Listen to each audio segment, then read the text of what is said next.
Okay, hello everyone. We live right now in a time in which more and more people take the decision to leave their homes and start lives in new countries and cultures which are not their own. This can be caused by many things. Maybe it's love, maybe it's a new job, and maybe it's just pursuit of a better life. I belong myself to the last group. I came here to Germany 2 years ago, seeking for opportunities that I couldn't find back in my home country, Spain. And by doing this, I left many things behind. But one of them is my mother tongue. Pretty obvious, right, you'd say? Well, what I don't find so obvious is what underlies beneath from the psychological point of view. And this is the loss of effective communication. And what is effective communication? I like to call effective communication the capacity to successfully express your ideas and feelings with clarity and precision, and to understand those of other people as well. Well, let's give some numbers, okay? Sorry, yeah. One too fast. Okay, let's give some figures, okay? Let's establish a benchmark.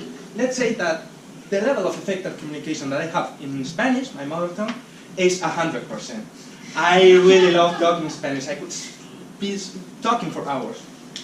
In English, well, it's around a healthy 80–90%. But in German,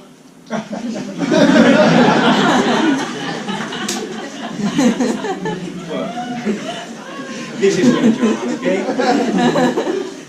Well, 50% is not very much, right? Well, could be a lot, yeah, but for the point, it's not very much. You cannot build successful relationships with just being able to say 50% of what you want to say, and by understanding 50% of what you're being told. And I can tell you from my own experience during these 2 years what happens. It all starts with lack of communication. It follows with anxiety and insecurity because you cannot express yourself. This drives you to isolation and loneliness, and finally to depression. But today I want to share with you the way I found out of this problem. And it's a very simple thing. I like to call it universal ways of communication. This means ways of communication that doesn't imply the use of any language. And this can be many things, from drawing to painting, from singing to dancing, from playing video games to playing guitar. Now, to give a little bit of context, I will say 2 examples of features of my personalities that I can express through these universal ways of communication. I love humor, and I consider myself a very witty person.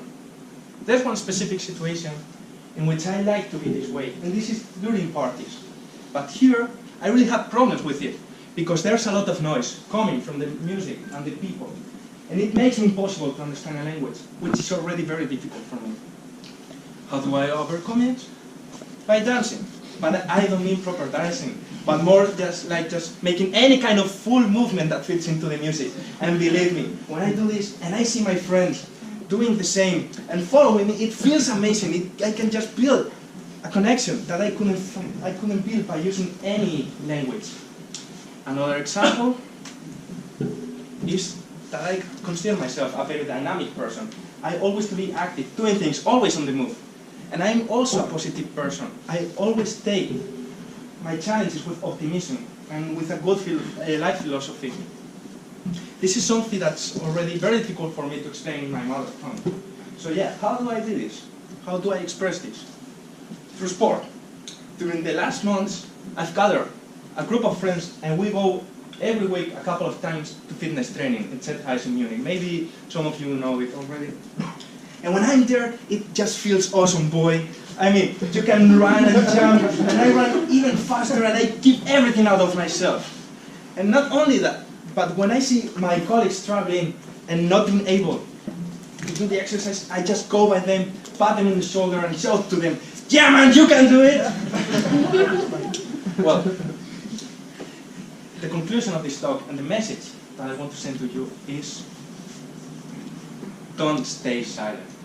If you find yourself in the same situation that I described before, find your own universal ways of communication. And that can be anything. It can be cooking, can be drawing, can be singing, can be dancing, can be everything you can imagine. Now, I want you to ask yourself, what would be yours? Thank you.